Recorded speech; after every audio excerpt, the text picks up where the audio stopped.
shop ng ating mga friends. Yung friends natin dito, mga kaibigan natin dito sa ating suking shop. Yan guys, dito naman tayo guys. Dami nilang fruits. Namili kami ng fruits. Ayan, laki ng ano nila oh. Ang laki ng pakuan. Oh, diba? Ang laki guys ng pakuan nila. Ito mas lalong malaki. Kaya lang bigat kasi. Yan guys.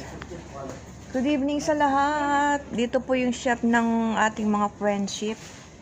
Suki namin sila. Yan. Tapos mabait po yung ano dito. Mabait yung kanilang boss. Ayan, busy yung ating kaibigang isa. Sadik. Busy sa pagko-calculator.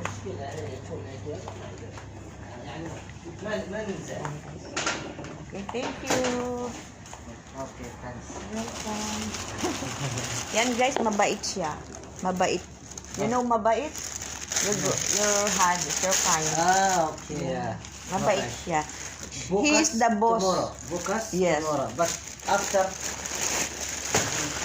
later. Sa susunod. Sunod. Susunod na araw. Oh, okay. So, nag-aaral siya ng ano, marunong siya ng Tagalog guys. Yan. Yeah. Oh, yan, Kamusta? mabait yan, mabait. Mabait. Mabait. Kumusta? Mabuti. Okay, thank you. Yan, uwi na kami guys. Yan mga kaibigan natin dito ng mga lokal. Suki natin yung shop. Oh, ganda ng mga ano. Diba? Ganda ng flower. Okay, thank you guys. And keep safe always tayong lahat. Good night.